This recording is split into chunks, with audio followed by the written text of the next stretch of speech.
Welcome to science class. My name is Rashmi, your science teacher. Now it's time to revise the chapter number 4.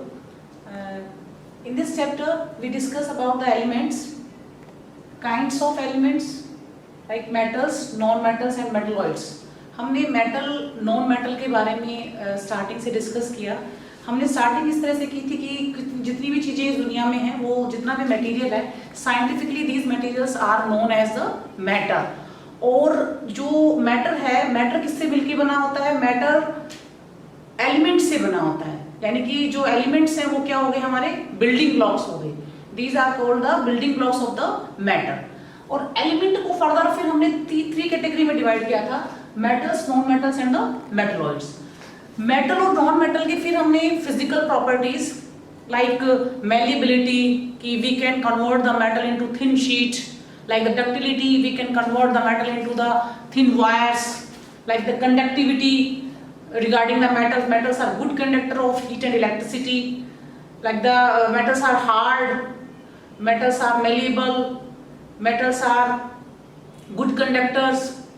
And regarding the non metals also, तो non metal की भी हमने की. Non metals soft होती हैं, non metals जो होती हैं वो पुअर कंडक्टर होती हैं. उसमें कुछ एक्सेप्शंस थे. ग्रेफाइट का हमने एक्सेप्शन लिया था.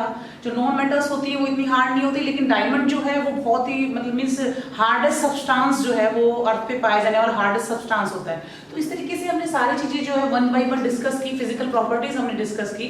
लस्टर हमने डिस्कस किया. Lustre means shining appearance. Metals का शाइनिंग अपीयरेंस होता है और नॉन मेटल्स जो होते हैं वो उनका शाइनिंग अपीयरेंस नहीं होता है, वो चमक नहीं देती हैं.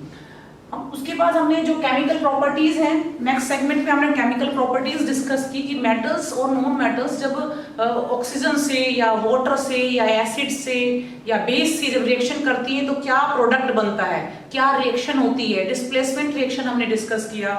हमने रिएक्टिविटी सीरीज डिस्कस किया और रिएक्टिविटी सीरीज में हमने जाना कि हाईली रिएक्टिव मेटल कौन सी है और लेस रिएक्टिव मेटल कौन सी है. क्योंकि आप अपने रूटीन लाइफ में भी देखते हैं कि गोल्ड और सिल्वर का यूज ऑर्नामेंट्स को बनाने में करते हैं. और गोल्ड जो मेटल है वो मींस बिल्कुल ये कह सकते हैं कि लास्ट में आता है रिएक्टिविटी सीरीज में, मींस लेस रिएक्टिव मेटल है. इसीलिए उसकी जो चमक है वो खराब नहीं होती है, वो लॉन्ग टर्म तक वैसे ही शाइनी अपीयरेंस देता है, क्योंकि वो ऑक्सीजन से या वाटर से इतना ज्यादा रिएक्शन नहीं कर पाता. अगर हम पोटेशियम की या सोडियम की या कॉपर की या आयरन की अगर हम बात करें कंपैरेटिवली. लास्ट जो हमने पढ़ा फिर उसमें uses of metals and non metals पढ़े कि मेटल और नॉन मेटल का यूज रूटीन लाइफ में हम कहाँ करते हैं, किस किस चीज को बनाने में करते हैं. तो उसमें हमने पढ़ा कि मेटल्स के regarding like metals are used to make the utensils, metals are used to make the railings, bridges. Clear. और बहुत सारी चीजें जो हैं हमारे रूटीन लाइफ में ज्वेलरी बनाने में इस तरह से हम मेटल्स का यूज करते हैं. ब्रास है, ब्रॉन्ज है, ये सब मेटल्स हैं. ब्रास पीतल को बोलते हैं, ब्रॉन्ज कांसे को बोलते हैं. तो ये एक टाइप से मींस एलॉय है.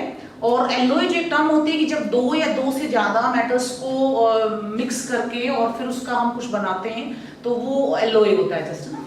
तो ये सारी की सारी जो प्रॉपर्टीज हैं वो हमने डिस्कस की. Like uses of metals and non metals में हमने बेसिकली अलग अलग से मेटल्स का कहाँ यूज होता है, नॉन मेटल्स का कहाँ यूज होता है. लाइक नॉन मेटल्स में क्लोरीन का यूज, नाइट्रोजन का यूज. क्लियर. तो क्लोरीन जो नॉन मेटल है उसका यूज हम एज ए डिसइंफेक्टेंट यूज करते हैं. नाइट्रोजन का use as a fertiliser use किया जाता है. आयोडीन का यूज टिंचर ऑफ आयोडीन बनाने में किया जाता है, जो कि वाउंड्स की या गट की हीलिंग को भरने में यूज किया जाता है उसको. तो इस तरीके से हमने पूरा का पूरा मीन्स यूजेस पढ़े. और I hope you enjoyed this video lecture, and if you have any doubt then you can contact me, you can ask me anytime.